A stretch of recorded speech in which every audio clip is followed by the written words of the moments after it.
దేవాది దేవుని యొక్క సముఖంలో మనం ఆయా సమయాల్లో ఆయా పరిస్థితుల్లో మన ఉద్యోగాలు అక్కడ ఉన్న సిచ్యువేషన్ తగ్గట్టు మన యొక్క పరిస్థితులు ఉంటూ ఉంటాయి. కానీ దేవుని సన్నిధి మాత్రము సంతోషానికి సమాధానానికి ఇదొక స్థావరముగా నివాసముగా ఉన్నటువంటి సమయంలో మనము అన్ని విషయాల్లో జ్ఞానవంతులుగా కొనసాగించబడాలి. హల్లెలూయా, హల్లెలూయా. మంచిది. ఇంతవరకు చక్కగా కార్యక్రమాన్ని సభాధ్యక్షులుగా ఉండి నడిపించిన ప్రియులు సహోదరులు ఇమానియల్ గారికి ప్రత్యేక వందనాలు. ఆయనలో నాకు భయం ఎక్కడ కనబడలేదు, చాలా ధైర్యంగా నడిపించేస్తున్నారు. నేను చాలా సంతోషపడ్డాను. నేను వెనక్కి కూర్చునేది ఎందుకనంటే నేను అందరిలో ఒకనిగా ఉండాలి. ఎదర సీట్ అనేది నాకు అంటే దేవుడు ఇచ్చినటువంటి స్థానమే కాదంటలేదు. ఈ వాక్యం చెప్పినప్పుడు మాత్రమే నాకు ఇష్టము ఈ ప్లేస్లో ఉండడము. అక్కడ ఉంటే జరిగే పరిస్థితులు ఎలా ఉన్నాయి, ఎవరు ఏంటి, ఎట్లాగా ఆత్మీయంగా బలపడుతున్నారు, ముందుకు కొనసాగుతున్నారు అనేటువంటి విషయాలు, చాలా విషయాలు అబ్జర్వ్ చేయడానికి నాకు చాలా బాగుంటుంది. వచ్చినటువంటి వారు నేను పర్సనల్గా అక్కడ ఆపి మాట్లాడడానికి కూడా అవకాశం ఉంటుంది. సో నా యొక్క ఆలోచన మీతో పంచుకుంటూ ఉన్నాను. అదేవిధంగా ప్రత్యేకమైన కానుక తీసుకొచ్చారు కుమారమ్మ గారు, వారిని బట్టి ప్రభువును స్తుతిస్తున్నాను. ఈరోజు మొట్టమొదటిసారిగా వారి కుమార్తె అల్లుడు గారు కూడా ఈ దేవుని సన్నిధికి వచ్చారు. ఒకసారి లేచి నిలబడము. స్తోత్రం. అందరూ ఒకసారి చెప్పులు కడతారా? Welcome to church. సో తప్పకుండా ఒకసారి మీరు ముందుకు వస్తే మీకు ఒక బొకే కూడా ఇచ్చి మిమ్మల్ని ఇన్వైట్ చేయాలని ఆశపడదు. ఒకసారి ముందుకు వస్తే కనుక వారి ఇరువురికి బొకే ఇచ్చి వారిని ఆహ్వానించాల్సిందిగా సంఘంలో రెండు మాధవి గారు ఎదరికి వస్తారు. వారిద్దరికి బొకే ఇచ్చి మాధవి గారు రండి తొందరగా. మాధవి గారు పిలిచిన వాళ్ళు వచ్చేసారు తొందరగా రండి నిలబడండి. వీరు సాఫర్ మొన్న గత ఇంచుమించుగా సంవత్సరం అయిపోయినట్టు ఇటు రండి అన్న. సాఫర్ వెళ్ళే ముందు ప్రార్థన చేయించుకుని వెళ్ళారు. మరలా అప్పటి నుంచి ఎప్పుడు వస్తారని ఎదురు చూసాం. వారు చేస్తున్నటువంటి ఉద్యోగరీత్యా రాలేకపోయారు. రండి ఎదరకండి, కొంచెం ఎదరకండి, ఫోటో తీస్తారు.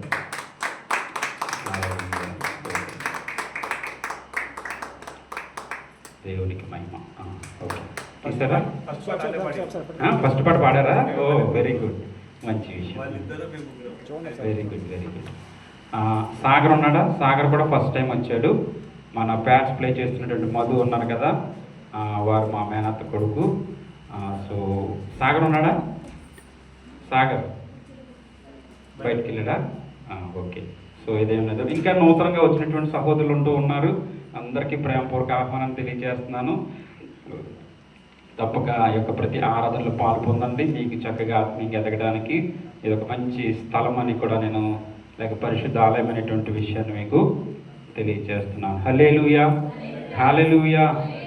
అదేవిధంగా గత 15వ తారీఖున జరిగినటువంటి యానివర్సరీ కార్యక్రమము అసలు కూర్చోవడానికి కానీ నిలబడడానికి కానీ లేకపోతే ఖాళీగా కనబడే కుర్చీ కానీ ఏమీ లేకుండా జరిగింది. అంత సంతోషంగా అంత ఉత్సాహంగా జరిగింది. చాలామంది ట్రాన్స్పోర్ట్ కానీ ఇంచుమించుగా ఒక 15-20 మంది ట్రాన్స్పోర్ట్ లేక సమయం లేట్ అయిపోయి చాలా బాధపడిన ఉన్నటువంటి వారు కూడా ఉన్నారు.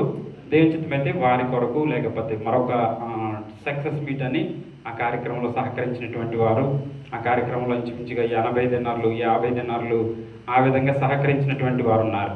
ఆ వివరాలన్నీ కూడా నేను తెలియపరుస్తాను.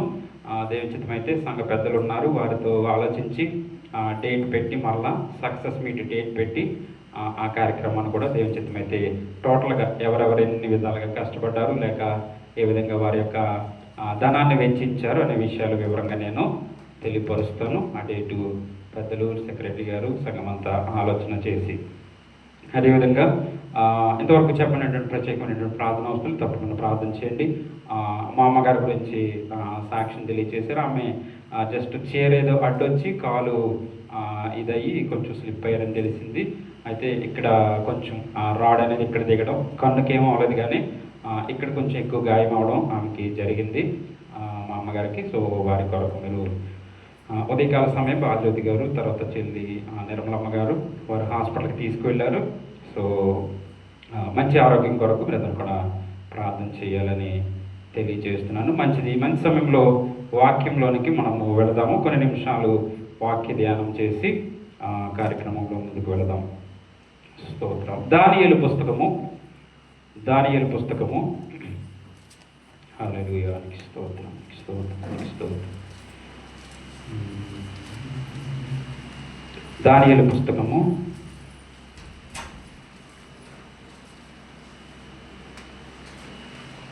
1వ అధ్యాయము 17వ వచనాన్ని ఒకసారి చూద్దాం.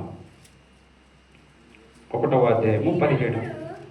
అప్పుడు 1వ అధ్యాయము 17వ లేక 2వ అధ్యాయం 17వ వచనం.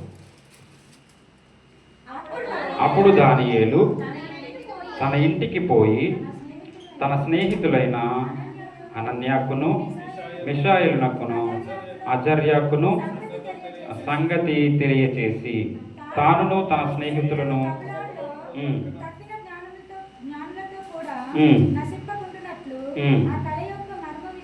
మర్మ విషయంలో పరలోకమందున్న దేవుని వలన కటాక్షం పొంది నిమిత్తమై ఆయనను వేడుకొనిడని వారిని హెచ్చరించెను. పరిశుద్ధుడా పరమ తండ్రికి వందనాలు. ఈ పరిశుద్ధ లేఖనంలో ఉన్నటువంటి లోతైన సత్యాన్ని ప్రభువా మాకు బయలుపరచండి. నీ వాక్యపు వెలుగులో ప్రభు మమ్మల్ని నడిపించమని, ఆ ప్రత్యక్షత అనుభవాన్ని మాకు అనుగ్రహించమని ప్రార్థన చేస్తూ చేరి వచ్చి కూడి వచ్చిన బిడ్డలందరినీ దీవించండి, ఆశీర్వదించిన ప్రభువా. నీ వాక్యము వైపు ప్రభువా బిడ్డల యొక్క హృదయాలను ప్రభువ మలచమని ప్రార్థన చేస్తూ హృదయంలో ఎటువంటి నైనా ప్రభువా బయటి విషయాల ఆలోచన రాకుండా సహాయం దయచేయండి.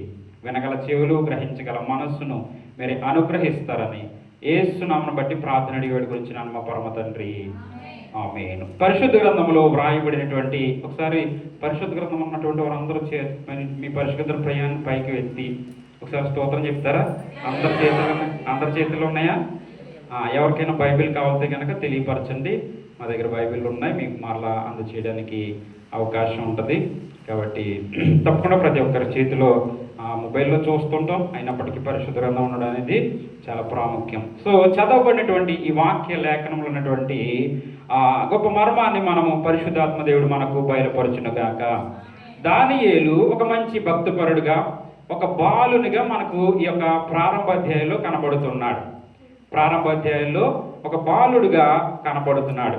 అది ఆ మొదటి అధ్యాయము 7వ వచనంలో చూస్తే గనక వారు ఇంకా ఎవరు అనేటువంటి విషయం చాలా మనకు క్లియర్గా కనబడుతూ ఉంటుంది.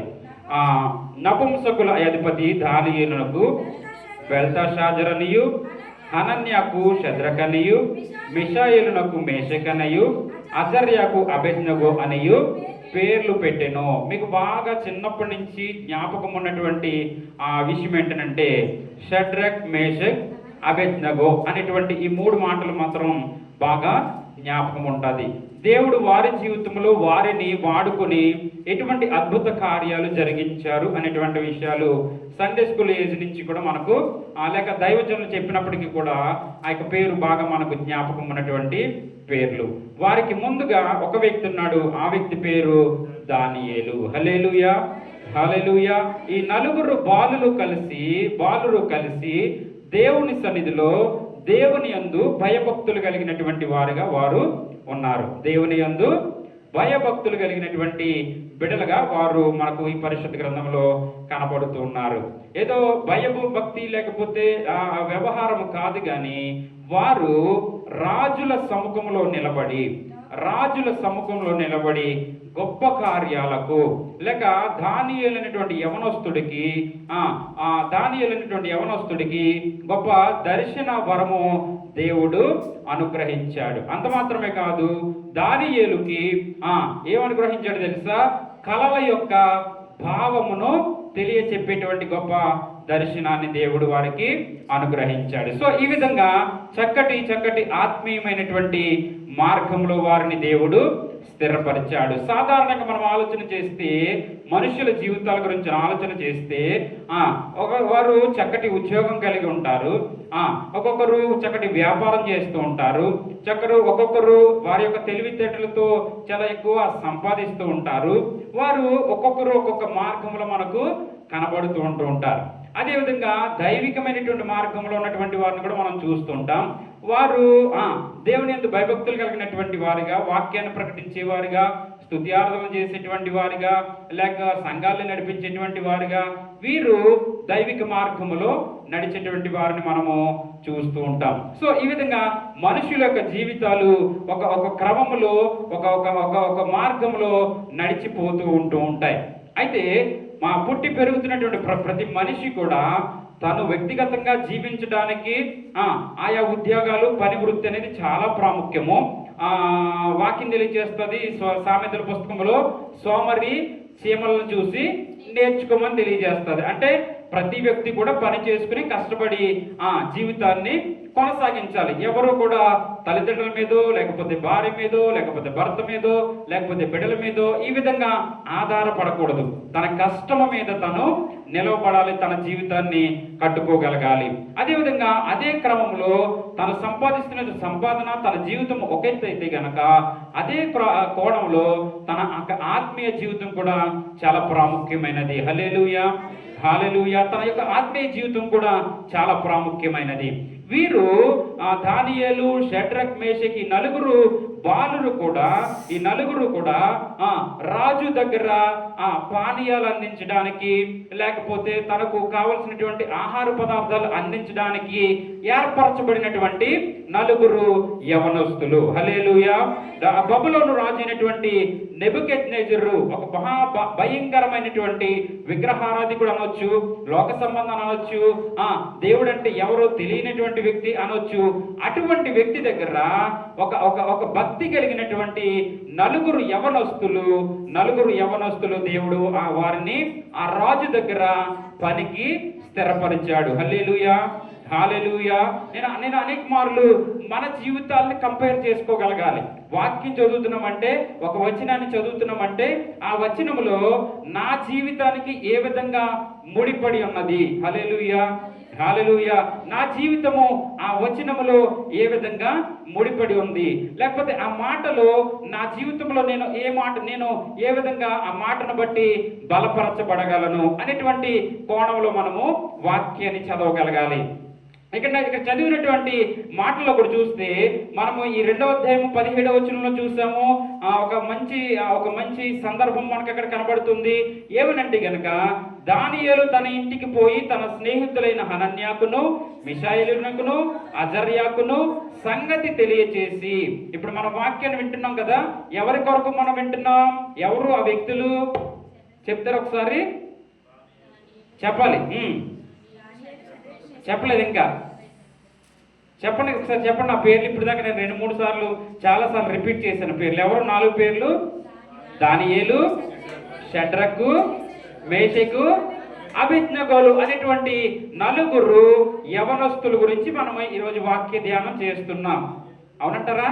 వాక్యం ఎప్పుడు ఎలా ఉంటుందంటే అండి, దైవజనుడు చెప్పుకెళ్ళిపోతూ ఉంటాడు, ఉన్నటువంటి వారు వింటున్నట్టే ఉంటారు. కానీ ఏమవుతుందంటే మనసు ఎక్కడెక్కడో వెళ్ళిపోతూ ఉంటుంది. అయ్యో పలానా విషయంలో అది వదిలేసి వచ్చేసామే, పలానా విషయం వాళ్ళకి చెప్పలేదే, లేకపోతే పలానాది వాళ్ళకి ఇవ్వలేదే, ఇది అయిపోగానే డోర్ తీసుకుని వెంటనే బయటికి వెళ్ళిపోవాలి. చూస్తున్నారా? ఇంత భ్రమపరుచు ఆత్మ అంటాం దీన్ని. అర్థమవుతుందండి? భ్రమపరుచు ఆత్మ మనల్ని ఇక్కడే ఉంటుంది, కానీ మనుషులుగా ఇక్కడ ఉంటాం, కానీ మన మనస్సు అతి వేగముగా స్వదేశం కూడా వెళ్ళిపోద్ది. పిల్లోడికి చెప్పాను, ఆడు వెళ్ళాడో లేదో, ఆయనకి చెప్పాను తెచ్చారో లేదో, లేకపోతే మా అమ్మ ఇలా చేసిందో, ఇట్లాగా మనసు అత్యంత ఫ్లైట్స్ కానీ ఇంకోటి ఏమి అంత స్పీడ్ కాదు. మన మనసుకు అంత వేగముగా ప్రయాణం చేసేటువంటి శక్తి దేవుడు అనుగ్రహించారు. సో ఈ విధంగా కాకుండా దేవుని సన్నిధిలో ఉన్నటువంటి సమయాల్లో మనం తప్పక వాక్యాన్ని ధ్యానం చేసే సమయంలో మనం మనస్సు పెట్టి వాక్యాన్ని వినగలగాలి. సో మనం వింటున్నటువంటి వాక్యము దానియేలు, షడ్రక్, మేషక్, అబేద్నెగోలు గురించిన సందర్భము. వారు బాలురై ఉన్నారు, చిన్న వయసులో ఉన్నటువంటి వారి యొక్క వృత్తి ఏంటంటే గనక రాజు దగ్గర దేనికి పానీయాలు అందించడానికి, లేకపోతే ఆహార పదార్థాలు అందించడానికి వారిని అక్కడ అపాయింట్ చేయబడినటువంటి వ్యక్తులుగా మనము చూడగలుగుతున్నాం. అంత మాత్రమే కాదు వారు ఆ యొక్క వృత్తికి అపాయింట్ చేయబడే ముందు వారిని టెస్టింగ్ చేస్తారు, వారి ఆరోగ్య పరిస్థితులు చూస్తారు. ఇవన్నీ కూడా మనకు తెలుసు. మనం పరాయి దేశం వస్తున్నటువంటి సమయంలో మన మెడికల్ చెకప్, లేకపోతే మన పరిస్థితులు ఎయిర్పోర్ట్లో వస్తున్నప్పుడు ఆపి అవన్నీ సేమ్ అదే రీతిలో వీరి జీవితంలో కూడా 1వ అధ్యాయంలో మనం చదివితే కనుక ఆ సందర్భాలన్నీ కూడా మనకు కనబడుతూ ఉంటాయి. ఒకసారి చూద్దాము. 1వ అధ్యాయము 17వ వచనాన్ని కూడా ఒకసారి చూద్దాం. ఈ నలుగురు బాలుర సంగతి ఏమనగా, దేవుడు వారికి జ్ఞానమును సకల శాస్త్ర ప్రవీణతయు వివేచనయు అనుగ్రహించెను. మరియు దానియేలు సకల విధములకు దర్శనములను స్వప్న భావములను గ్రహించు తెలివి గలవాడై యుండెను. హల్లెలూయా, హల్లెలూయా. సో ఆ నలుగురు బాలుడికి దేవుడు ఇచ్చినటువంటి గొప్ప వరములు ఏంటంటే కనుక, గొప్ప వరములు దర్శనములు కలిగి దర్శనములు చూసేటువంటి గొప్ప వరాన్ని దేవుడు వారికి అనుగ్రహించారు. అంత మాత్రమే కాదు, ఏదైనా కళ వస్తే గనక ఆ కళకు భావము చెప్పేటువంటి గొప్ప అనుభవాన్ని లేకపోతే ఆ యొక్క అనుభవాన్ని దేవుడు వారికి ఇచ్చినట్టుగా మనము చూడగలుగుతున్నాం. నిజంగా ఈ రెండు అనుభవాలు కూడా దేవుని యందు భయము కలిగి భక్తి కలిగి ఉన్నటువంటి వారికి మాత్రమే దేవుడు అనుగ్రహిస్తాడు. ఇది లోకంలో దొరికేది కాదు, డబ్బులు ఖర్చు పెడితే వచ్చేది కాదు, లేకపోతే అల్లరి చిల్లరగా తిరిగితే వచ్చేది కాదు. కానీ దేవుని యందు భయభక్తులు కలిగినటువంటి వారికి మాత్రమే దర్శన వరము. హల్లెలూయా, హల్లెలూయా. వాక్యం వింటున్నటువంటి మనకు కూడా, ఎంత భక్తి చేస్తున్నటువంటి మనకు కూడా ఆయా సందర్భాల్లో దర్శనాలు చూస్తూ ఉంటాం. లేకపోతే ఆయా సందర్భాల్లో మనకే కళ వస్తుంది. ఆ కళ యొక్క భావమును ఆ భావమును మనము వ్యక్తపరిచేటువంటి వారముగా ఉంటూ ఉంటాం. లేకపోతే మన జీవితంలో ఎదురైనటువంటి పరిస్థితులు మనకు ముందుగానే పరిశుద్ధాత్మ దేవుడు కళ ద్వారా కానీ దర్శనముల ద్వారా కానీ అనుగ్రహిస్తూ ఉంటాడు. ఆయా సందర్భాల్లో దైవజనుల నోట నీ జీవితం గురించి చెబుతూ ఉంటారు. ఇవంతా కూడా ఎక్కడదంటే గనక దైవికమైనటువంటి మార్గములో ఉన్నటువంటి వారు. హల్లెలూయా, హల్లెలూయా. వీరి గురించి మనం ఆలోచన చేస్తే గనక వీరికి అత్యద్భుతమైనటువంటి వరములు ఏంటంటే గనక దర్శనముల వరము దేవుడు వారికి అనుగ్రహించాడు. అది మాత్రమే కాదు, స్వప్న భావములను గ్రహించు గొప్ప వరమును దేవుడు అనుగ్రహించాడు. సో ఇది ఆ నలుగురు వ్యక్తులు, నలుగురు యవనస్తులు ఒక రాజు దగ్గర పనిచేస్తున్నారు. ఇది ఇక్కడ వరకు మనము చదివిన నేర్చుకున్న అర్థమైనటువంటి అంశము. అర్థమైనటువంటి ఒకసారి ఆ స్తోత్రం చెప్తారా? రెండు చేతులు పైకెత్తి హల్లెలూయా, హల్లెలూయా. సో రెండవ అధ్యాయంలోకి వచ్చేసేటప్పటికి నెబుకద్నెజరు తన ఏలుబడి యందు 2వ సంవత్సరమున కలలు కనెను. ఏం చేశారంటే, ఎవరికి వచ్చింది? రాజుకి, ఆ దేశపు రాజుకి, నెబుకద్నెజరు అనేటువంటి రాజుకి కళలు వచ్చినాయి. బాగా ఇంట్రెస్ట్ గా ఉండేటువంటి స్టోరీ, బాగా వినండి. ఈరోజు వాక్యము పరిశుద్ధాత్మ దేవుడు మనతో మాట్లాడుతున్నారు కదా. నిజంగా వాక్యం ఉన్నటువంటి మనకు మన జీవితంలో ఎటువంటి వరములు కలిగి ఉన్నాము, హల్లెలూయా, ఎటువంటి ఆత్మను కలిగి ఉన్నాము, ఎటువంటి దర్శనములు కలిగి ఉంటూ ఉన్నాము. చాలా మంది జీవితంలో చాలా భక్తి చేస్తారు, కానీ వారికి వస్తున్నటువంటి కళను మర్చిపోతూ ఉంటారు. వారికి వచ్చినటువంటి దర్శనాన్ని వృధా చేస్తూ ఉంటారు, వ్యక్తపరచరు. లేకపోతే మొన్న ఏదో కళ వచ్చింది మర్చిపోయేలే అని అంటూ ఉంటారు. లేకపోతే వారికి కలుగుతున్నటువంటి దేవుని సన్నిధిలో ఎదుగుతున్నటువంటి విధానాలు దేవుడు వారికి అగపరుస్తాడు, కానీ వారు ఏమాత్రము కూడా గ్రహించేటువంటి వారిగా ఉండలేకపోతున్నటువంటి క్రైస్తవులు మనం చూస్తూ ఉంటాం. అయితే వీరు మాత్రము ఆ విధంగా కాకుండా కలలు కనెను. మొదటి వచనం, రెండవ అధ్యాయం మొదటి వచనం చూస్తే గనక, అందుని గురించి ఆయన మనస్సు కలతపడగా ఆయనకు నిద్ర పట్టకుండెను. ఎవరికి? నెబుకద్నెజరుకి కళ వచ్చింది. ఆ కళను బట్టి ఆయనకు నిద్ర పట్టనటువంటి పరిస్థితి ఏర్పడినట్టుగా మనం చూస్తున్నాం. అయితే ఆ కళ వచ్చింది, ఆ కళ అతను మరచిపోయాడు. రాజుగారు కూడా మనలో కొంతమంది లాగా వచ్చినటువంటి కళను మరిచిపోయాడు. ఆ మరిచిపోయినటువంటి రాజు ఏమంటున్నాడు తెలుసా? మరిచిపోయినటువంటి రాజు కాబట్టి, ఆయన దగ్గర పనిచేసేటువంటి చాలా మంది ఉన్నారు కాబట్టి వారి దగ్గర ఆజ్ఞాపిస్తున్నాడు. ఏమనంటే గనక, ఇదిగో నాకు ఒక కళ వచ్చింది, ఆ కళను నేను మర్చిపోయి ఉన్నాను. నిజంగా కూడా మన ద్రాక్షావళి గారు మంచి కళలు వస్తాయి, మంచి దర్శన వరము కూడా కలిగి ఉన్నటువంటి తల్లి గారు. నిజంగా మన సంఘంకి వచ్చిన తర్వాత వారికి వచ్చినటువంటి ఆ దర్శనాలు అవి నాతో చెప్పినప్పుడు నేను చాలా విషయాల్లో ఆలోచన చేస్తే చాలా కరెక్ట్ అయినటువంటి దర్శనాలు వారు పొందుకుంటూ ఉన్నారు. కాబట్టి అటువంటి దర్శన వరాలు, నిజంగా ఆ వరాలు కూడా నానా విధాలుగా మనకు ఆ పత్రికల్లో మనకు కనబడుతూ ఉంటాయి. ఒకరికి చక్కగా పాటలు పాడేటువంటి వరాన్ని దేవుడు అనుగ్రహిస్తారు, చక్కగా వాక్యాన్ని వివరించేటువంటి వరాన్ని దేవుడు అనుగ్రహిస్తారు. దర్శన వరాలు లేకపోతే కళలు భావాలు చెప్పే వరాలు, లేకపోతే అన్య భాషలు మాట్లాడేటువంటి వరాన్ని దేవుడు అనుగ్రహిస్తాడు. లేకపోతే సంఘంలో చక్కటి పరిచర్య, మా మంగగారు ఉన్నారంటే ఏరున్నారా, ఆ మంగగారు ఉన్నారంటే నేను పరిచర్య చేస్తాను కానీ పాస్టర్ గారు నేను ఎదరికి రాను అంటారు. అలాగా నలుగురు నడిపిస్తాను కానీ నేను ఎదరికి రాలేను పాస్టర్ గారు అంటారు. అట్లాగా ఒక్కొక్కరికి ఒక్కొక్క మంచి పరిచర్యను దేవుడు, మంచి తలంతులను దేవుడు అనుగ్రహిస్తాడు. సో ఇక్కడ కూడా వారు చేసినటువంటి భక్తిని బట్టి, ఇదేదో ఉచితంగా వచ్చేది కాదు కానీ, లేదు మనం ఇందాక చెప్పుకున్నట్టుగా లోకంలో జీవిస్తే వచ్చేది కాదు కానీ, ఇది కేవలము దేవుని యందు భయము కలిగి, భక్తి కలిగి, యథార్థమైనటువంటి మార్గమును ఎంచుకున్నటువంటి వారికి మాత్రమే ఈ ఆత్మీయ వరాలు పొందుకుంటారు. తప్పక చేరొచ్చినటువంటి ప్రియ సంగమా, తప్పక వాక్యం వింటున్నటువంటి నీవు నీ జీవితంలో ఏదైతే వరమును నీవు పొందుకున్నావో అది నీవు గట్టిగా పట్టుకుంటే గనక దేవుడు నిన్ను బహుగా ఆశీర్వదిస్తాడు. హల్లెలూయా, హల్లెలూయా. సో ఇక్కడ చూస్తే గనక వచ్చిన కళ ఆయన 3వ వచనంలో చూస్తాం చూడండి.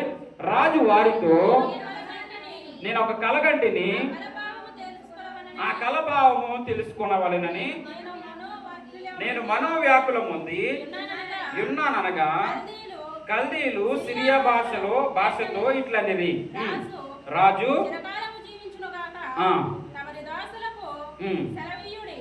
రెండవ వచనంలో తెలియచేయబడుతుంది. కాగా రాజు తాను కనిన కలను తనకు తెలియచెప్పుటకై శకునగాండను, గారడి విద్య గలవారిని, మాంత్రికులను కల్దీయుల పిలువనప్పుడని ఆజ్ఞగా వారు వచ్చి రాజు సముఖమున నిలిచేరి అనేటువంటి మాట మనం చూస్తున్నాం. సో వచ్చినటువంటి కళను బట్టి ఆ దేశంలో ఉన్నటువంటి శకునగాండను, లేకపోతే కళలు భావాలు చెప్పేటువంటి వారిని, మాంత్రికులను, అతను ఎవరు అన్యుడు కాబట్టి అన్ని ఆచారాల్లో ఉన్నటువంటి ప్రతి ఒక్కరిని కూడా పిలిచి ఆ కళ యొక్క భావమును తెలియచెప్పమన్నట్టుగా మనము చూడగలుగుతున్నాం. అయితే అప్పటికే వచ్చి ఈ యొక్క పనిలో జాయిన్ అయినటువంటి దానియేలు, షడ్రక్, మేషక్, అబేద్నెగోలు అనేటువంటి నలుగురు యవనస్తులు ఇగో ఈ జరుగుతున్నటువంటి సందర్భాలన్నీ కూడా వారు వింటూనే ఉన్నారు. ఏదైనా మన జీవితంలో మనం చేస్తున్నటువంటి భక్తిని బట్టి ఒక ప్రక్క లోకంలో జరుగుతున్నటువంటి విషయాన్ని మనం గ్రహిస్తూ ఉంటాం, ఒక ప్రక్క సంఘములో కానీ, ఆత్మీయ జీవితంలో కానీ, లేకపోతే మన యొక్క కుటుంబంలో కానీ, మన చుట్టుప్రక్కల జరుగుతున్నటువంటి పరిస్థితులు కూడా మనము చాలా క్షుణ్ణంగా పరిశీలిస్తూ ఉంటాం. ఆ పరిశీలనలో నిజంగా ఆ యొక్క విషయాన్ని ఏ విధంగా దైవిక మార్గంలో తీసుకువెళ్ళాలి, ఏ విధంగా దాన్ని మనము మంచి మార్గంలో ఆలోచన చేయాలనేటువంటి ఆలోచన కూర్చున్నటువంటి ప్రతి ఒక్కరిలో కలుగుతూ ఉంటుంది. ఈ మధ్య వాట్సాప్ కాల్స్, గ్రూప్ కాల్స్, లేకపోతే ఊరికి మనము మినీ షార్ట్ వీడియోలని, లేకపోతే ఇన్స్టాగ్రామ్ వీడియోలని, స్వదేశంలో ఏదో జరుగుతుంటే దాన్ని వెంటనే మనము విత్ ఇన్ సెకండ్స్ లో ఇక్కడ చూడడం జరుగుతుంది. వాటిపైన మనం ఏం చేస్తున్నాం, విశ్లేషణ చేస్తున్నాం. అది దైవిక మార్గంలో ఉన్నటువంటి వారి కొరకు, లోకంలో ఉన్నటువంటి వారి కొరకు ఇదే జరుగుతుందా కాదండి? ఇదే జరుగుతుంది. కాబట్టి ఈ యొక్క దానియేలు, షడ్రక్, మేషక్, అబేద్నెగోలు కూడా ఆ రాజ్యములో రాజు దగ్గర చేర్చబడి ఉన్నారు. చేర్చబడి ఉన్నటువంటి సమయంలో రాజుకి కల వచ్చింది, కలను మరిచిపోయాడు. దాని భావమును చెప్పమని శకునగాండుని వారందరినీ పిలిచినట్టుగా మనము చూడగలుగుతున్నాం. వారందరూ వచ్చి ఏమంటున్నారో తెలుసా?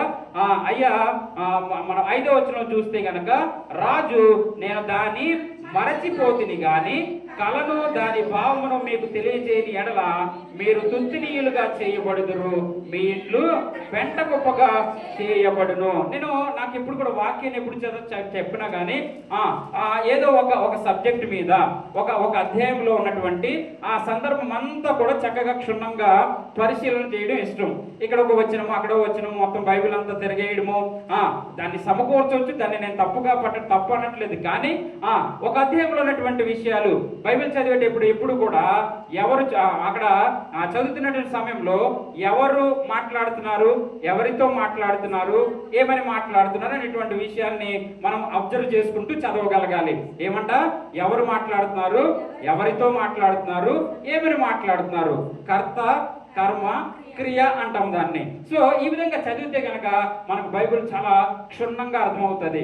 ఏదో చదువుకు వెళ్ళిపోయాము, చదివేసిన తర్వాత చదివేసిన లైన్ గుర్తుండదు, మళ్ళీ తర్వాత లైన్లోనే మనము వెళ్ళిపోతూ ఉంటాం. అబ్బాయి పరిశుద్ధ గ్రంథం అంటే ఎవరికి అర్థం కాదండి, అయ్యో దైవజనులకు మాత్రమేనండి, లేకపోతే ఆయా కారణాలు చదవడము పద్ధతి పాడు ఉంటే అందరికీ అర్థమవుతుంది. అది కాకుండా తప్పించుకునేటువంటి మాటలు మరి ఇంకేంటో నాకు తెలియదు, కానీ ఏమంటారు సింపుల్గా అయ్యి బాబాయ్ అసలు పరిశుద్ధ గ్రంథము ఎవరికి అర్థం కాదండి అనే మాటతోటి చక్క పెట్టేస్తూ ఉంటారు, బైబిల్ మూసేసి జిప్ పెట్టేస్తూ ఉంటారు. హల్లెలూయా.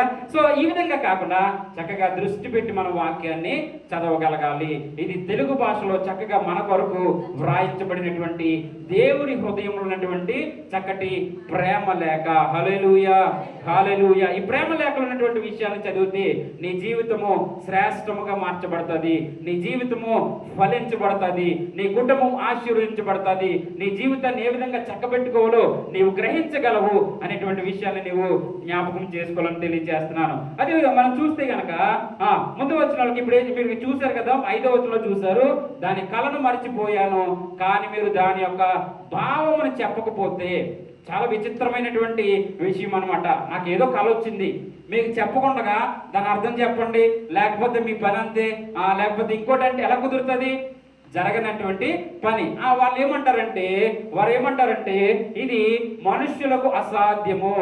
మనుషులలో దేవతలు ఎవరూ లేరు కదా, దైవ సంభూతులు ఎవరూ లేరు కదా, కాబట్టి ఇది మనుషులకు భూమి మీద ఎవరికి కూడా సాధ్యము కాదు అనేటువంటి మాట 6వ వచనంలో కనబడుతుంది.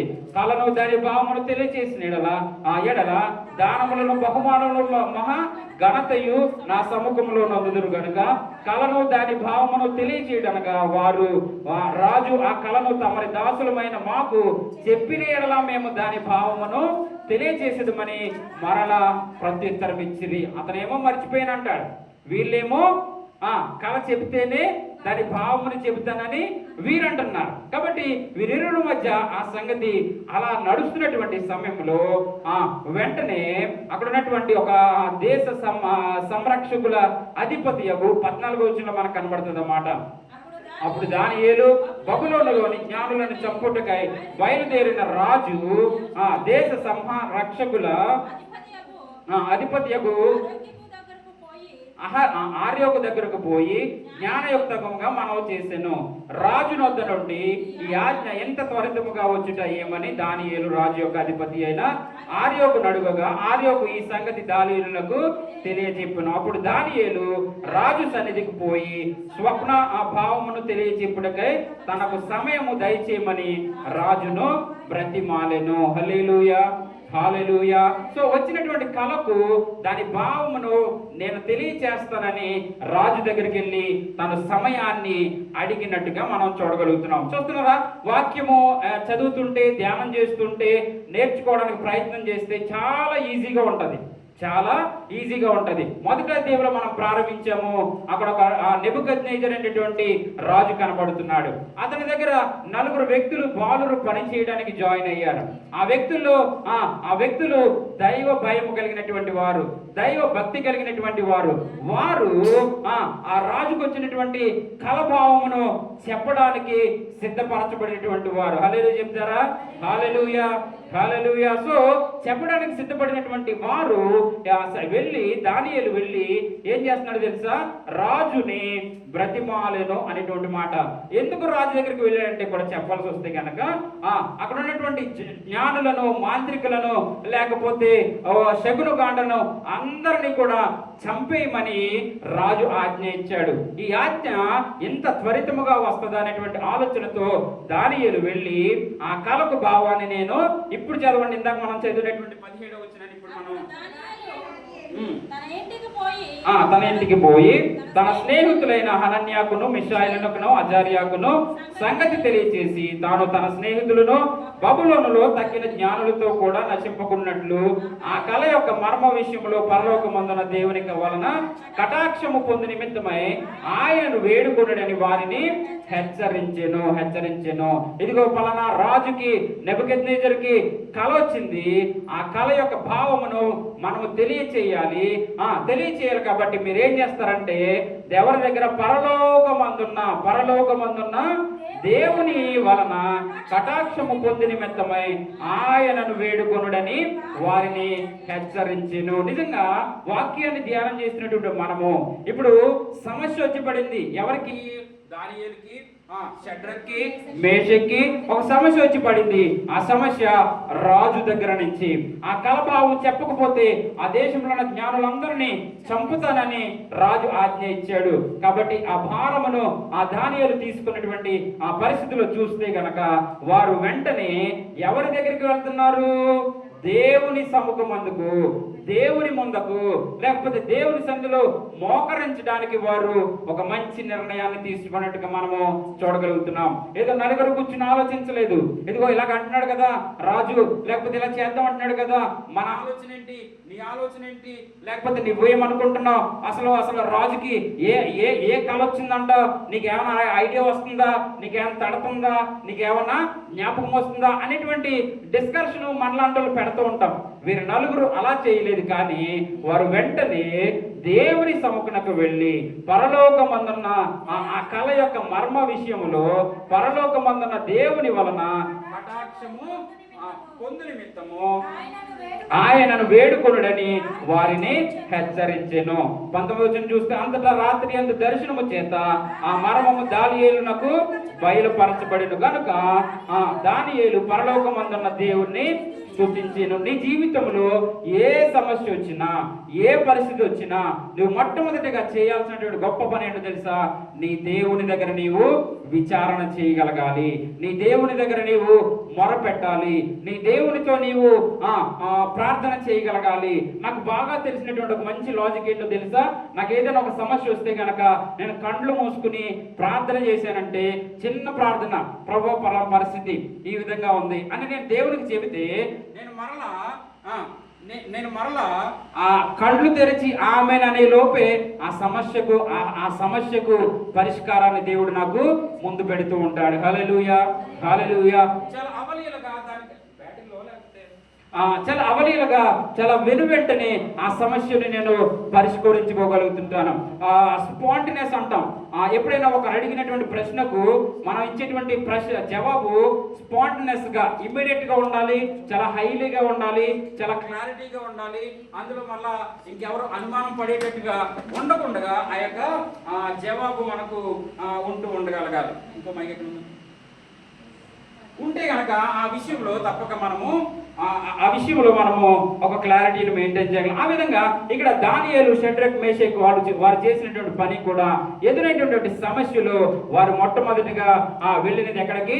దేవుని దగ్గరికి వెళ్ళినట్టుగా మనము చూడగలుగుతున్నాం. దేవుని దగ్గరికి వెళ్ళినట్టుగా. అంత మాత్రమే కాదు, నేను చెప్పినటువంటి మాట నిజంగా నేను ఎప్పుడైతే ప్రార్థన చేశానో కండ్లు తెరిచేటప్పటికి, ఆమె అనేటప్పటికీ ఆ యొక్క జవాబుని దేవుని దగ్గర నుంచి ఏ విధంగా పొందుకోగలుగుతున్నానో, ఇది ఇక్కడ కూడా అదే విధంగా మాట వ్రాయబడింది.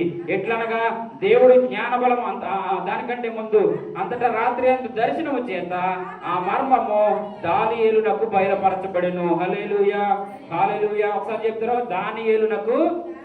దానియేలునకు మర్మము బయలుపరచబడెను.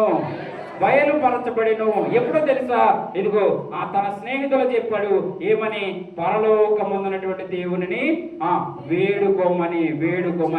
వేడుకున్న వెంటనే ఆ యొక్క దానియేలుకి ఆ యొక్క జవాబును పొందుకున్నట్టుగా మనము చూడగలుగుతున్నాం. ప్రియ సంగమా, ఈ మంచి సాయంకాల రాత్రికాల సమయంలో వాక్యాన్ని వింటున్నటువంటి మనము మన జీవితంలో ఎదురవుతున్నటువంటి సమస్యలు, పరిస్థితులు, ఇబ్బందులు, ఇదిగో మనము ఒక్కసారి గనక మనము దేవుని వైపు చూడగలిగితే గనక, ఎంత భక్తి చేస్తున్నాము కదా, నీవు మరొకరి పైన ఆధారపడకు, మరొకరి సహాయం కొరకు నువ్వు ఎదురు చూడకు, కానీ నీవు నమ్ముకున్నటువంటి దేవుని వైపు నీకు చూడగలిగితే వెను వెంటనే నీకు ఒక గొప్ప సహాయము, గొప్ప ఆలోచన, గొప్ప మార్గము తెరవబడుట నీ జీవితంలో నీవు చూడగలవు. హల్లెలూయా, హల్లెలూయా. సో ఆ విధంగా ఇక్కడ వెంటనే తను చూసినట్టుగా మనము దానియేలు పరలోకమందున్న దేవుణ్ణి స్తుతించెను అనేటువంటి మాట మనము చూడగలుగుతున్నాం. ఇదే అధ్యాయంలో 28వ వచనం చూద్దాం. ఇదే అధ్యాయంలో 28వ అధ్యాయం.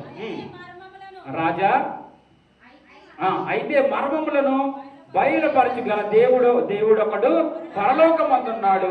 అంత్య దినముల యందు కలగబోవు దానిని ఆయన రాజుకు నెబుకద్నెజరునకు తెలియచేసెను అనేటువంటి మాట మనం చూడగలం. తాము పడక మీద పరుండగా తమరి మనస్సులో కలిగిన స్వప్న భావములు ఏమనగా ఇప్పుడు మొదలు పెడుతున్నాడు.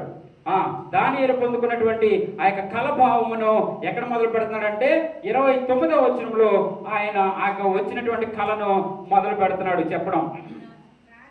చెప్తారా, చదువుతారా?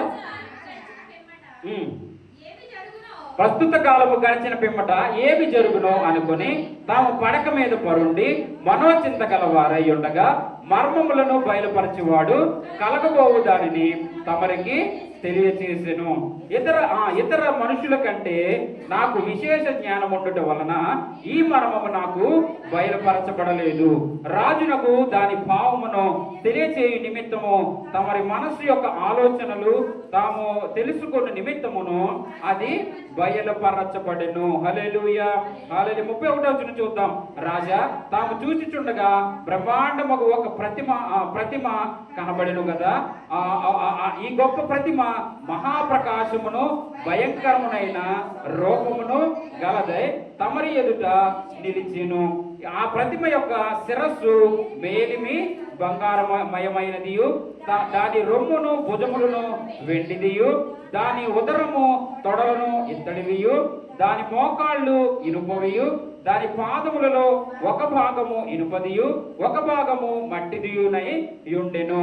మరియు చేతి సహాయము లేక తీయబడిన ఒక రాయి ఇనుమును మట్టియు కలిసిన ఆ ప్రతిమ యొక్క పాదముల మీద పడి దాని పాదములను తుత్తునీయులుగా విరగొట్టినట్టు తమకు కనబడిను.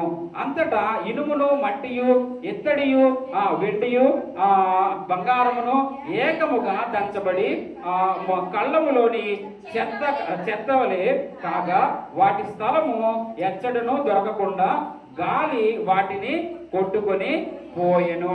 దేవునికి మహిమ. ఇది అర్థమైనటువంటి వారిని దేవుడు దీవించను గాక. ఎవరికి అర్థం అవ్వదన్న విషయం నాకు అర్థమైంది. సో ఎంత లోతైనటువంటి కళ ఇక్కడ వచ్చింది. ఏమొచ్చింది?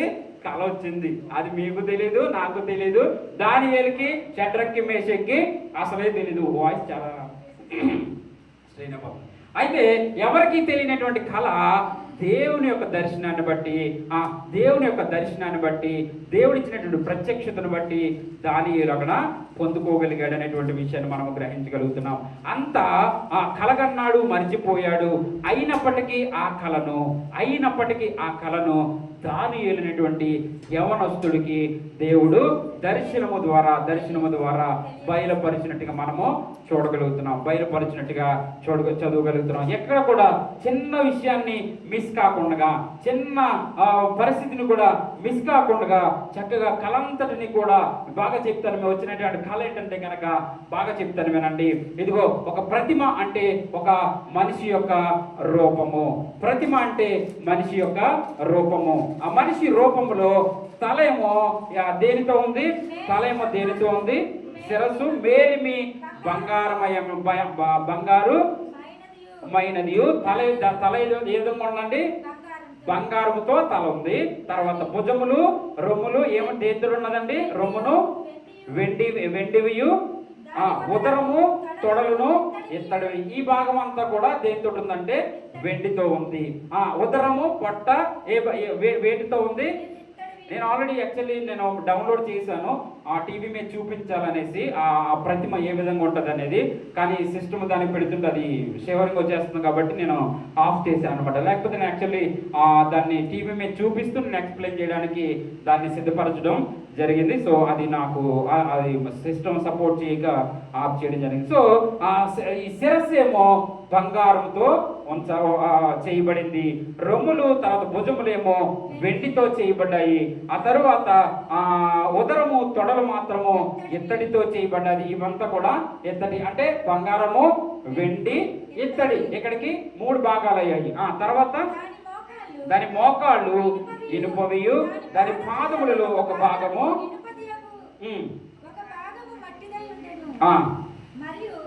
చేతి సహాయము లేక తీయబడిన ఒక రాయి ఇనుమను మట్టియు ఆ ప్రతిమ యొక్క పాదముల మీద పడి దాని పాదములను తుత్తునీలుగా విరగొట్టినట్టు. సో ఈ విధంగా ఒక మనిషి యొక్క ఆకారమే అతనికి వచ్చినటువంటి కళ. ఏమంటారు? ఆయనకు వచ్చినటువంటి కళ ఏంటంటే మనిషి యొక్క ఆకారము. సో వచ్చినటువంటి ఈ కళలో ఈ బంగారము, ఇత్తడి, వెండి, ఇనుము, లేకపోతే మట్టితో కాళ్ళు, ఈ బాడీ అంతటి క్రింద ఒక ఒక ఒక ఏంటిది రాయితో కూడినటువంటి రాతితో కూడినటువంటిది మనకు అక్కడ కనబడుతూ ఉంది. ఒక రాయి, ఇనుమును, మట్టియు కలిసిన ఆ ప్రతిమ యొక్క పాదముల క్రింద పడి దాని పాదములను తుత్తునీయులుగా విరగొట్టినట్టు తమకు కనబడెను. ఇది మీకు అర్థమవుతుంది కదండి? అర్థమవుతుందా? నేను బాగా చెప్తున్నాను 1-10 సార్లు. ఎందుకంటే అర్థం చేసుకోగలగాలి.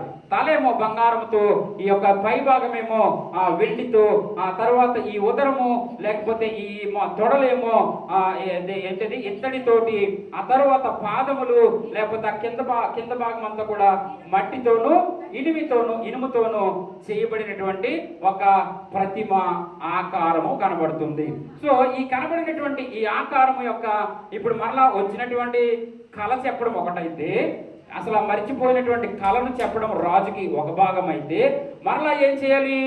ఆ కళ యొక్క భావమును కూడా చెప్పాలి. ఇప్పుడు ఈ ఇనువేంటి, ఈ ఇత్తడేంటి, ఈ ఉదరం యొక్క వెండి ఏంటి, ఈ తొడల యొక్క ఇనుము లేకపోతే మట్టి ఏంటి అనేటువంటి భావాలని కూడా రాజుకి చెప్పాలి. అంటే రాజుల యొక్క రాజ్యభోగం అలా అంటాం కదా, రాజభోగం అంటాం కదా. వారికి ఏం జరిగితే, వారు ఏం అడిగితే అది చెప్పాలి. లేకపోతే ఆ వ్యక్తి లేకపోతే ఆ పరిస్థితులు ఉండవు, తీసి పడేస్తూ ఉంటారు. సో వారికి అంత భయం కలిగి వారి దగ్గర పని చేస్తూ ఉండగలగాలి. సో ఆ విధంగానే దేవుడి దర్శనములను బట్టి దైవిక మార్గంలో ఉన్నటువంటి దానియేలుకి దేవుడు వరాలు ఇచ్చాడు కాబట్టి ఆ యొక్క రాజు ముందు నిలబడి నేను చెబుతాను రాజా అని అతను చెబుతున్నట్టుగా మనము ఇక్కడికి ఒక 50% సమస్య వదిలిపోయినట్టే. అంటే కళ బయటకు వచ్చింది. ఇప్పుడు దాని అర్థాన్ని మనము ఆలోచన చేస్తే గనక ఇప్పటి వరకు ఇంచుమించుగా 4 రాజ్యాలు పరిపాలించారు. 4 రాజ్యాలు పరిపాలించారు. ఆ 4 రాజ్యాలు ఏంటనంటే గనక మొట్టమొదటిది బబులోను సామ్రాజ్యంగా మనకు కనబడుతూ ఉంటది. బబులోను సామ్రాజ్యము, తర్వాత పారసీక సామ్రాజ్యము. అంటే ఇప్పటిలాగా దేశాలు విడిపోలేదు అప్పుడు. అర్థమవుతుందండి? దేశాలు అప్పట్లో విడిపోలేదు. ఈ దేశమంతా, ఈ ప్రపంచమంతటిని కూడా ఎవరు? బబులోనీయులు పరిపాలన చేశారు. ఆ తర్వాత పారసీకులు పరిపాలన చేశారు. ఆ తర్వాత గ్రీకులు పరిపాలన చేశారు. ఆ విధంగా ఒక్కొక్క సమయంలో ఒక్కొక్కరు పరిపాలన చేసినటువంటి విధానాన్ని ఈ యొక్క ప్రతిమ రూపంలో రాజుకి కళ అనేటువంటి మార్గంలో తెలియచేయబడింది. సో వచ్చినటువంటి ఆ కళను, దాని భావమును చెబుతున్నటువంటి దానియేలు అంత మాత్రమే కాదు, ఈ ప్రతిమకు క్రింద ఉన్నటువంటి రాయి చాలా ప్రాముఖ్యమైనది. హల్లెలూయా! ఈ కింద ఉన్నటువంటి రాయి చాలా ప్రాముఖ్యమైనది. అది ఆఖరి మాటలో మనకు 34వ వచనంలో మనకు కనబడుతుంది. మరియు చేతి సహాయం లేక తీయబడిన ఒక రాయి, ఇనుమును మట్టిను కలిసిన ఆ ప్రతిమ యొక్క పాదముల మీద పడి దాని పాదములను తుత్తునీలుగా విరగొట్టినట్టు తమకు కనబడేను. ఆ యొక్క రాయి ఎవరై ఉన్నారంటే మూలకు తలరాయి అయినటువంటి యేసుక్రీస్తు వారికి సాదృశ్యము ఆ రాయి. ఎందుకనంటే గనక ఆ పరిపాలించబడినటువంటి ఆ రాజ్యాలన్నిటినీ కూడా తుత్తునీయులుగా చేసి ఇప్పుడు చూడండి, బాగా ఆలోచన చేస్తే గనక మనము భూమి మీద ఉన్నటువంటి రాజుల పరిపాలనలో ఉన్నామే కానీ క్రీస్తుని అంగీకరించినటువంటి వారముగా మన యొక్క అసలు రాజు ఎవరు? ప్రభు అయినటువంటి యేసుక్రీస్తు వారు. ఈ పైన ఉన్నటువంటి ఈ ప్రతిమ యొక్క రాజులు, రాజ్యాలు ఈ భూమిని ఏలి, లేకపోతే మేమే సర్వస్వము, మేమే మీకు అధికారము, లేకపోతే మేమే మీ మీద సర్వమును అధికారముగా ఉన్నాము అని వారు చెప్పినప్పటికీ కూడా ఇప్పుడు సర్వాంతర్యామి అయిన సర్వ సృష్టికర్త అయినటువంటి ప్రభు అయినటువంటి యేసుక్రీస్తు యొక్క ఆ రాజు చేతిలోనే మనమందరము కూడా సర్వలోకములు ఉన్నటువంటి ఎవరైతే యేసుక్రీస్తు నామాన్ని అంగీకరించి ఆయన నామములోనే రక్షణని, ఆయన నామములోనే విమోచనని, ఆయన నామములోనే విడుదలని ఎవరైతే బాప్తిస్మం పొంది రక్షణ పొంది విడుదల పొందుతున్నారో వారందరూ కూడా ఇప్పుడు ఏ రాజు చేతి కింద ఉన్నారు? ప్రభువు అయినటువంటి యేసుక్రీస్తు వారు. ప్రభువు అంటే ఎవరు? రాజు. రాజు. హల్లెలూయా. సో ఆ ప్రభువు చేతిలోనే మనమున్నాము కాబట్టి ఆయనకు వచ్చినటువంటి కళను, ఆ కళ భావాన్ని కూడా చక్కగా వివరించాడు. ఆ 4 రాజ్యాలకు ఇదిగో బంగారము, వెండి, ఎత్తడి, ఇదిగో ఇనుము, ఈ 4 రాజ్యాలకు సాదృశ్యంగా కనబడుతున్నాయి. అయితే ఆ మట్టిని లేకపోతే ఇనుమును తుత్తినీయులుగా చేసినటువంటి, ఇక మట్టి కాళ్ళు మట్టితోని లేకపోతే ఇనుముతో చేయబడ్డాయి కదా, దానిని తుత్తినీలుగా చేయబడ్డాయి కదా. ఆ వాక్యం వింటున్నారు కదా. సో తుత్తినీలుగా చేయబడ్డాయి కదా. ఇక కాళ్ళే తుత్తినీలుగా చేయబడితే ఇక రాజ్యాలన్నీ కూల్చివేయబడినట్టే. కాబట్టి అది నెబుకద్నెజరైనా, గ్రీసు దేశస్థుడైనా, పారసీకులైనా అందరూ మట్టిలో కలిసిపోయిన వారే. అందరూ కూడా శాశ్వతముగా జీవించినటువంటి వారు లేరు. శాశ్వతుడైనటువంటి లేకపోతే పరలోకము నుండి వచ్చినటువంటి ఆ పరిశుద్ధుడైనటువంటి యేసుక్రీస్తు రాజ్యము మాత్రమే భూమి మీద స్థిరపరచబడి ఉంది. హల్లెలూయా. హల్లెలూయా. ఆ రాజ్యములోనే నీవు నేను మనమందరము కూడా ఉన్నాము. ఇది ఆయనకు వచ్చినటువంటి కళ. ఆ కళ యొక్క భావము అని దానియేలు దానిని చక్కగా వివరించినట్టుగా మనం చూడగలుగుతున్నాం. ప్రియ దేవుని సంగమా, ఈ మంచి సమయంలో వింటున్నటువంటి వాక్యాన్ని బట్టి నిజంగా అంత లోతైనటువంటి సత్యాలను రాజుకి కళ రావడం ఏంటి, ఆ కళ చెప్పకుండా కళను గ్రహించడం ఏంటి, ఆ గ్రహించినటువంటి కళను చక్కగా వివరించడం ఏంటి అని మనం ఆలోచన చేస్తే దేవుని మార్గంలో ఉన్నటువంటి వారికి నిజంగా మనము ఏదో దానియేలు రాజ్యంలో ఉన్నాడు, రాజు దగ్గర పనిచేస్తున్నాడు అంతవరకు వద్దు. మనం చేస్తున్నటువంటి మన జీవితం గురించి, మన చిన్న జీవితం గురించి, మన కుటుంబం గురించి, మన జీవితం గురించి మనం ఆలోచన చేస్తే గనక నీ జీవితంలో ఎదురవుతున్నటువంటి ప్రతి పరిస్థితిని కూడా ఆ దానియేలు వలె నీవు గ్రహించగలగాలి. హల్లెలూయా. హల్లెలూయా. ఎదురవుతున్నటువంటి సమస్యలు కానీ లేకపోతే నీ జీవితంలో అంధకారముగా మిగిలిపోతున్నటువంటి పరిస్థితిని కానీ దానియేలు వలె నువ్వు గ్రహించగలిగితే, దేవుని మీద ఆయన చేసినటువంటి భక్తిని నువ్వు ప్రదర్శించగలిగితే నీ జీవితాన్ని నీవు చక్కనైనటువంటి మార్గంలో స్థిరపరచుకోగలుగుతావు. హల్లెలూయా. హల్లెలూయా. కాబట్టి వాక్యాన్ని మనం ధ్యానం చేయడము, వాక్యంలో ఎదగడము, వాక్యంలో స్థిరపరచబడము ఇది జీవితంలో చాలా ప్రాముఖ్యమైనది. ఎందుకు దానియేలుకి ఎందుకు ఆ దేశపు నపుంసకులను లేకపోతే కళలు చెప్పేవారిని జ్ఞానులను ఆయన చంపేస్తే దానియేలుకి ఎందుకు? దానియేలు ఆ విధంగా ఊరుకోలేదు. దానియేలు చేసినటువంటి పనిని బట్టి, దానియేలు నమ్మినటువంటి దేవుని యొక్క గొప్పతనం అక్కడ ప్రచురపరచబడింది. ఆ నెబుకద్నెజరు అంటాడు, నీవు నమ్మినటువంటి దేవుడు గొప్పవాడు. తర్వాత వచ్చిన మనం చూస్తే కనుక ఆ రాజు నెబుకద్నెజరు ఆశ్చర్యపోయి, అయ్యో దానియేలు, నేను కళను మర్చిపోయానే, నా కళ భావం ఏంటో నాకు తెలియదే, నేను చాలా పరేషాను, లేకపోతే నా యొక్క పరిస్థితి అయోమయమైపోయింది. అటువంటి సమయంలో ఎందుకంటే కనుక తనకు వచ్చినటువంటి కళ మర్చిపోయాడు, ఇప్పుడు రాజ్యాన్ని పరిపాలించాలి. ఆ పరిపాలించేటువంటి సమయంలో ఆ కళను జ్ఞాపకం చేసుకోపోయి, ఆ దర్శనాన్ని మర్చిపోయి తన రాజ్యాన్ని ఏ విధంగా పరిపాలించాలో, ఏ విధంగా కష్టం వస్తుందో, ఏ ప్రక్క నుంచి ఏ రాజు వచ్చి మీద పడుతున్నాడో, తన రాజ్యాన్ని తీసుకువెళ్ళిపోతున్నాడో తెలియనటువంటి ఒక గందరగోళంలో ఉన్నటువంటి ఆ యొక్క నెబుకద్నెజరుకు దానియేలు చేసినటువంటి ఆ గొప్ప బయలుపాటు లేకపోతే ఆ గొప్ప ఆ దర్శనములను వివరించడం అనేది ఆ నెబుకద్నెజరును చాలా ఆశ్చర్యపరిచింది. హల్లెలూయా. హల్లెలూయా. ప్రియ దేవుని సంగమా, ఈ మంచి సమయంలో ఇదిగో దేవుని వాక్యాన్ని వింటున్నటువంటి నీవు, నీ జీవితం చాలా శ్రేష్టమైనది. ఏదో వచ్చాము, కూర్చున్నాము, వెళ్తున్నాము అని నీవు అనుకుంటున్నావేమో. కాదు. నీ ఒక్కసారి దృష్టి పెట్టగలిగితే గనక సంఘం పైన కానీ, నీ జీవితం పైన కానీ, లేకపోతే నీ ఉద్యోగం పైన కానీ, నీ ప్రతి పరిస్థితి పైన నీ ఒక్కసారి దృష్టి పెట్టగలిగితే గనక నీ జీవితాన్ని నీవు శ్రేష్టమైనటువంటి మార్గంలో మలుచుకోగలవు. హల్లెలూయా. హల్లెలూయా. శ్రేష్టమైనటువంటి విధానంలోనికి నువ్వు మలుచుకోగలవు. ఏదో వెళ్ళిపోతుంది, తెల్లారుతుంది, చందలవుతుంది, లేకపోతే వస్తుంది జీతము, ఖర్చు అవుతుంది, దానికి పంపించాను, దీనికి పంపించాను, ఆ ఖర్చులకు పంపించాను, ఈ ఖర్చులు అయిపోయింది కాదు. కానీ నీ ఒక శ్రేష్టమైనటువంటి వారుగా తీర్చిదిద్దబడగలగాలి. నీ కుటుంబంలో నీ ఒక దిక్చూచిగా కాగలగాలి. నీ భర్తకు నీవు ఒక మంచి సలహా ఇచ్చేటువంటి వారిగా నీవు ఉండాలి. నీ భార్యకు ఒక మంచి మార్గదర్శిగా నీవు ఉండగలగాలి. నీ బిడ్డలు నీ పైన అంత అంత అంత ఉన్నతమైనటువంటి ఆలోచన నీ బిడ్డలు నీ మీద కలిగి ఉండగలగాలి. ఇవన్నీ కూడా ఏ విధంగా వస్తుందంటే దానియేలుకు వచ్చినటువంటి సమస్యలో తాను వెళ్ళి మొట్టమొదటి చేసిన పని దేవుని దగ్గర విచారణ చేశాడు. హల్లెలూయా, హల్లెలూయా. ప్రియ దేవుని సంగమా, ఈ మంచి సమయంలో ఈ వాక్యము చేత మీ హృదయాలు, ఈ వాక్యము చేత మీ యొక్క జీవితాలు తప్పక శ్రేష్టమైనటువంటి మార్గంలో స్థిరపరచబడతాయని, ఆ మార్గంలోకి నడిపించబడతాయని నేను విశ్వసిస్తున్నాను. ఈ యొక్క ప్రతి మాట కూడా మీ హృదయాలను తాకిందని, మీ హృదయాలలో స్థిరపరచబడుతుందని. అవును ప్రభువా, నా జీవితంలో ఎదురవుతున్నటువంటి సమస్యకు నేనే పరిష్కరించుకోవాలి, నేనే దాన్ని లోతుగా ఆలోచించాలి. ఏదో విని విడిచిపెట్టే వారుగా ఉండకూడదు.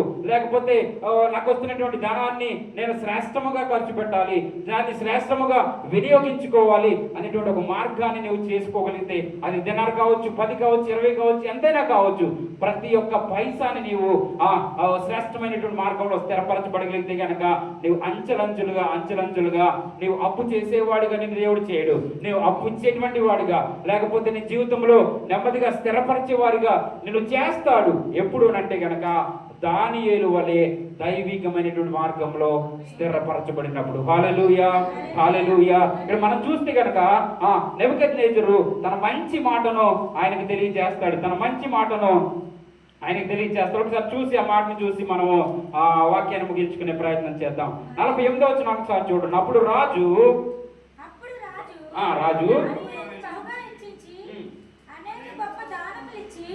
అతన్ని బబులోను సంస్థానం అంతటి మీద అధిపతిగాను బబులోను జ్ఞానులందులుగా ప్రధానిగాను నియమించెను. బబులోను సంస్థానం అంతటి మీద అధిపతిని గాను. హల్లెలూయా.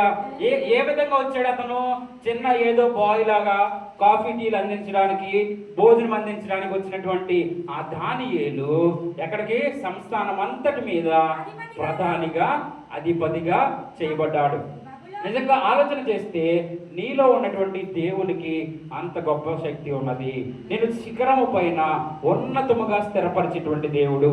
నిజంగా కూడా నేను చెప్తున్నాను, మనసులో ఒక మాట జ్ఞాపకం చేసుకుంటున్నాను. ఏంటంటే నా చిన్నప్పుడు పరిస్థితి చాలా బాధాకరము, విచారకరము. నేను మేకలను మేపేవాడిని, గొర్రెలు మేపేవాడిని. అంటే అంత పేదరికంలో ఉన్నటువంటి జీవితమే. తల్లిదండ్రులు చాలా కూలి పని చేసుకునేటువంటి పరిస్థితుల్లో ఉన్నటువంటి వారే. ఈ రోజు నా దేవుడు ఎన్ని సంవత్సరాల నుంచి కష్టపడి చక్కగా గృహాలు సిద్ధపరుచుకుని, చక్కటి భార్య, చక్కటి బిడ్డలు, ఇదిగో ఈ రోజున ఈ విధంగా మీ ముందు నిలబడి వాక్యాన్ని అందించేటువంటి జీవితము ఎంతకంటే శ్రేష్టము, ఎంతకంటే గొప్పతనము ఇంకేం కావాలి? ఒకసారి మనం ఆలోచన చేస్తే, ఎప్పుడైతే మనలో భక్తి జీవితం ఉంటుందో మనల్ని దేవుడు అంచెలంచెలుగా హెచ్చిస్తాడు. హల్లెలూయా, హల్లెలూయా. ఇక్కడ మనం చూసిన దానియేలు వలె వచ్చి అక్కడ ఏదో వాటర్ అందించడానికో, ఫుడ్ అందించడానికి వచ్చినటువంటి వ్యక్తి ఆ దేశపు సంస్థానం పైన, సంస్థానం అంటే గనక కొన్ని రాజ్యాలు కలిపి, కొన్ని దేశాలు కలిపి ఒక సంస్థానం అని పిలుస్తారు. అటువంటి గొప్ప సామ్రాజ్యం పైనే తనను ఏం చేశారు? ప్రధానిగా, అధిపతిగా చేసినట్టుగా మనం అక్కడ చూడగలుగుతున్నాం. ఇది దేవునిలో ఉన్నటువంటి గొప్పతనం. అందుకే నేను పదే చెప్తున్నాను, నీవేదో వట్టి వాడువు కాదు, నీవేవో వట్టి స్త్రీవి కాదు, వట్టి పురుషుడువు కాదు. నీలో ఉన్నటువంటి దేవుడు గొప్ప దేవుడు, నీ నమ్మనిటువంటి దేవుడు గొప్ప దేవుడు, నిన్ను హెచ్చించే దేవుడు, నిన్ను ఉన్నత శిఖరాలపై నడిపించే దేవుడు. అయితే నీవు చేయాల్సింది ఏంటో తెలుసా? నీకు వస్తున్నటువంటి ప్రతి సమస్యలో, నీకు ఎదురవుతున్నటువంటి ప్రతి ఇబ్బందిలో నీవు దేవుని వైపు చూడగలిగితే గనక, ఏదో చూస్తాం మనము ఈ శుక్రవారం భక్తి చూస్తూ ఉంటాం, ఎంత చాలా చులకనగా తెలిసిపోతూ ఉంటారు వారి యొక్క ప్రవర్తన అంతా కూడా. ఏదో వెళ్ళామా, వస్తున్నావా, వెళ్తున్నావా, ఉంటున్నావా అంటే ఏదో పాస్టర్ గారు అవసరాన్ని బట్టి ఉన్నట్టుగా ప్రవర్తిస్తూ ఉంటారు. వారికి భక్తి ఉండి దేవుని సన్నిధికి వచ్చి భయము కలిగి భక్తి చేసేటువంటి వారి సంఖ్య బహు తక్కువగా కనబడుతూ ఉంటారు. పాస్టర్ గారు బ్రతిమాలాలో, లేకపోతే ఇంకోటి చేయాలో, ఆయా విధాలుగా అన్ని సదుపాయాలు సమకూర్చాలో, ఏంటో చేస్తేనే కానీ భక్తి చేయలేరు. అది నేను చేస్తున్నటువంటి విషయాలను బట్టి నేను జ్ఞాపకం చేయట్లేదు, కానీ నీ భక్తి నువ్వు చేయగలగాలి. నీకు వస్తున్నటువంటి ఆర్థిక పరిస్థితుల్లో దేవుని కొరకు ఖర్చు పెట్టగలగాలి. నీకు ఉన్నటువంటి సమయాన్ని దేవుని కొరకు ఖర్చు పెట్టగలగాలి. నీవు నమ్మినటువంటి సంఘము కొరకు కానీ, దైవజనుల పట్ల కానీ నువ్వు ప్రేమ కలిగి, నమ్మకము కలిగి, యథార్థము కలిగి, భయము కలిగి, భక్తి కలిగి ఉండగలిగితే ఇవన్నీ కూడా భక్తి జీవితంలో ఒక పార్ట్ ఆఫ్ ద లైఫ్. అర్థమవుతుందండి? ఇది ఒక భాగముగా మనకు కనబడుతుంది. ఇవన్నీ చేయగలిగితే తప్పక నీవు ఆశీర్వదించబడతావు. తప్పక ఎక్కడండి నాకు అదే పరిస్థితి నీవు ఆ పరిస్థితి వైపు చూస్తూనే అలానే ఉండిపోతున్నావు. నీ ఒక్కసారి దేవుని వైపు చూస్తే కనుక ఒకసారి లేచి నిలబడదాం, చిన్న ప్రార్థన చేసుకుని వాక్యాన్ని పెంచుకుని చిన్న ప్రార్థన చేసుకుందాం. పరిశుద్ధుల నీకు వందనాలయ్యా, వెత్తబడినటువంటి వాక్యము ఫలింప చేయండి అయ్యా. నీకు స్తోత్రం తండ్రి. నువ్వు గొప్ప దేవుడు తండ్రి. దాని ఏలికిచ్చినటువంటి జ్ఞానమును ప్రభువా మా జీవితంలో మాకు అనుగ్రహించండి. చిన్న ప్రార్థన చేసుకుందామా? అవును ప్రభువా, నాకున్నటువంటి సమస్య వైపే నేను ఎక్కువ చూస్తున్నానయ్యా, నాకున్నటువంటి పరిస్థితుల వైపే నేను ఎక్కువ చూస్తున్నానయ్యా.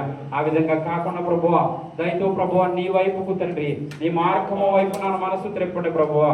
అయ్యా నీకు వందనాలు. పని చేయుటలో, నీ సన్నిధిలో పని చేయుటలో నమ్మకత్వాన్ని నీవు చూపించాలి ప్రభువా.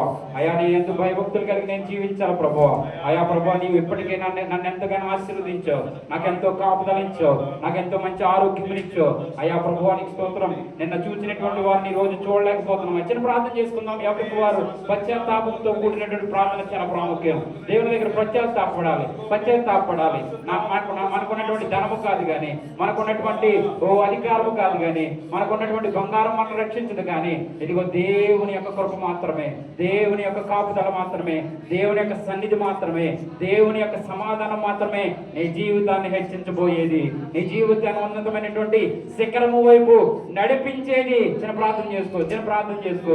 ఆమె స్తోత్రమయ్యా నీకు వందనాలు. దానియేలుకి ఇచ్చినటువంటి ఆత్మ నాతో నింపండి ప్రభువా. నీ ఆత్మతో నన్ను నడిపించండి అయ్యా. నీకు స్తోత్రం ప్రభువా. ఓ స్తోత్రం. హల్లెలూయా. పరిశుద్ధాత్మ నీకు వందనాలు. ఈ మంచి సమయంలో నువ్వు మాతో మాట్లాడిన ప్రతి మాట ప్రభువా, ఓ నైనా ప్రభువా మంచి నేలను పడిన విత్తనము వలె ఫలించి మా హృదయాలలో స్థిరపరచండి ప్రభువా. నీకు స్తోత్రం తండ్రి. బలపరచండి అయ్యా. నీకు వందనాలు. హల్లెలూయా. అనేక మందికి నేను సాదృశ్యంగా ఉండాలి ప్రభువా. అనేక మంది నా వైపు చూడాలి ప్రభువా. ఇదిగో నేను చేస్తున్నటువంటి భక్తిని చూడాలి ప్రభువా. నేను చేస్తున్నటువంటి ప్రభు యథార్థతను చూడాలయ్యా. నా ద్వారా అనేక మంది రక్షించబడాలి ప్రభువా. నా ద్వారా ప్రభు అనేక మంది ప్రార్థన చేయమని అడగాలయ్యా. అయ్యా ప్రభు వారి కష్టాలు నా దగ్గర చెప్పుకోవాలి ప్రభు. అటువంటి యథార్థమైన జీవితాన్ని నాకు అనుగ్రహించండి ప్రభువా. చేస్తున్నావా? ప్రార్థన చేస్తున్నావా? దేవుని దగ్గర నీ యొక్క పరిస్థితులను ఒప్పుకోగలుగుతున్నావా? నువ్వు దేవుని దగ్గర సరెండర్ అవుతున్నావా? దేవుని దగ్గర సరెండర్ అవ్వాలి. నువ్వు సరెండర్ అవుతే తప్పక ఆయన నిన్ను నీ వైపు చూసే దేవుడు, నీ చేయి పట్టి లేవదీసే దేవుడు, నిన్ను నడిపించే దేవుడు, అనేక మంది మధ్యలో నిన్ను బలముగా నిలవబట్టేటువంటి దేవుడు. నువ్వు అనుకున్నట్టుగా నువ్వు చేస్తున్నటువంటి ఉద్యోగము, నీ చిన్న ఉద్యోగము నీకు అది మాత్రమే స్థిరము కాదు కానీ నిన్ను హెచ్చించే దేవుడు, నిన్ను బలపరిచే దేవుడు, నీవు ఒకరికి అప్పించేటువంటి స్థితిలోకి నిన్ను తీసుకువెళ్ళే దేవుడు. నీవు ఒకరి వైపు చేయి చాపేటువంటి వానిగా నేను చేయడు అని మాట సెలవిచ్చేటువంటి దేవుడు. ఆమేన్. స్తోత్రమయ్యా. పరిశుద్ధుడా నీకు వందనాలు. తప్పక విన్న వాక్యాన్ని ఫలింపచేయండి. మంచి నేలను పడిన విత్తనం వలె శాతాన్ని వెతుకుని పోకుండా తండ్రి నీకు స్తోత్రమయ్యా. బిడ్డలో ఆత్మీయ జీవితాన్ని పెంపొందించండి ప్రభువా. ప్రార్థనా జీవితాన్ని పెంపొందించండి. వాక్యాన్ని చదువుకునే కృపను అనుగ్రహించండి తండ్రి నీకు స్తోత్రమయ్యా. వాక్యంలో బలపరచిన తండ్రి, దర్శన వరములు ప్రభువా బిడ్డలు పొందుకొందురుగాక. భావములు చెప్పే కృపను బిడ్డలు పొందుకొందురుగాక ప్రభువా. ప్రార్థనలో గొప్ప వీరులుగా ఉందురుగాక. ప్రార్థన చేస్తున్నామా? దీవించి ఆశీర్వదించండి. మీ కృప వర్ధలింప చేయమని వాక్యాన్ని ప్రభావించిన విన్న బిడ్డలందరినీ ఓ ప్రత్యేకమైన ఆశీర్వాదానికి కర్తలుగా చేయమని వాళ్ళని చేతులకు అప్పగిస్తూ యేసు నామమును బట్టి ప్రార్థన అడుగుతున్నాము పరమ తండ్రి. ఒకసారి కూర్చుందాం. హల్లెలూయా. స్తోత్రం.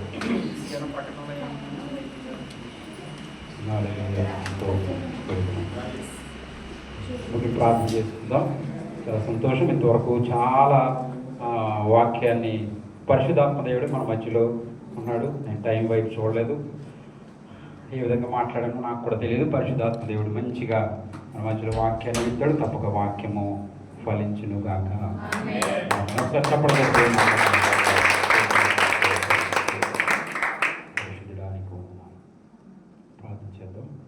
ముగింపు ప్రార్థన చేసుకుని కార్యక్రమాలు ముగించుకుని మనం సెలవు చేసుకుంటాం. ఒకసారి నిలబడతారా? అందరు లేచి నిలబడి ముగింపు ప్రార్థన చేసుకుంటాం.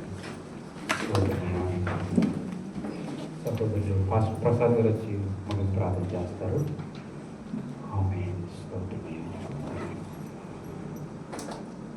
హల్లెలూయా, హల్లెలూయా, హల్లెలూయా.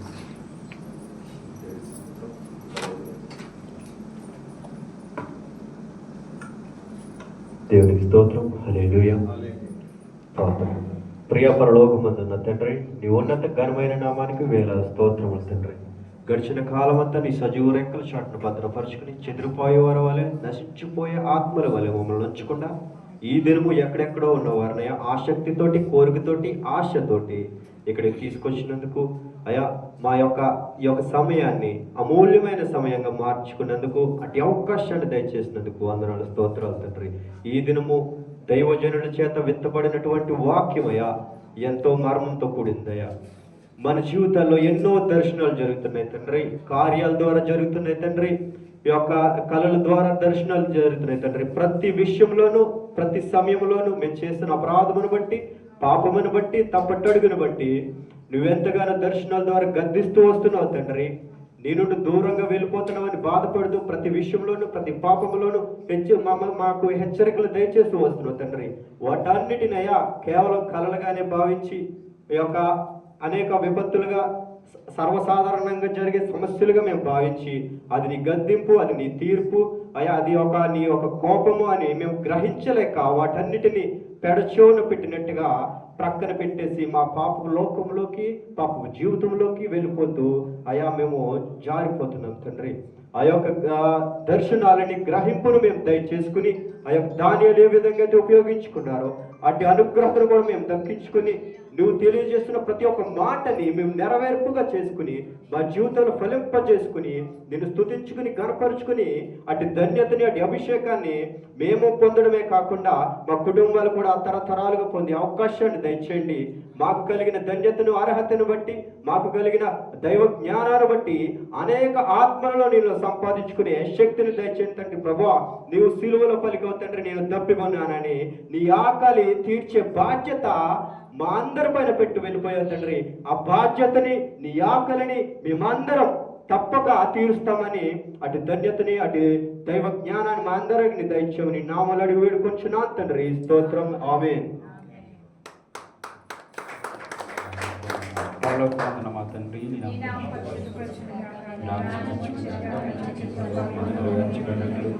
భూమి అందరూ నెరవేర్చబడుగా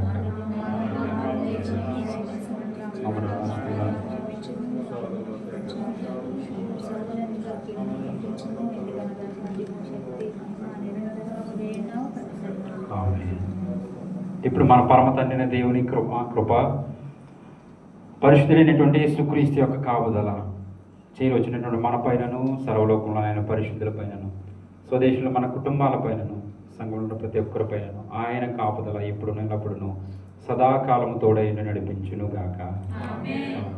యేసు రక్తమే చేయము, ప్రభేసు రక్తమే చేయము, ప్రభేసు సంపూర్ణ విజయము కలుగును గాక.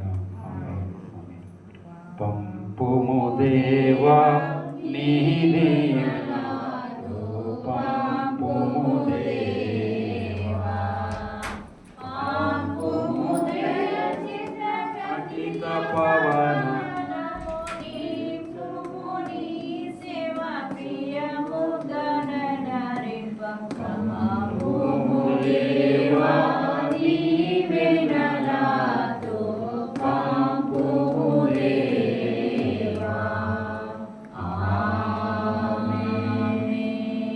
ఒకరికొకరు సమాధానమైన వందనాలు తెలియజేసుకుని సెలవు తీసుకుందాం. అందరికీ ప్రత్యేకమైన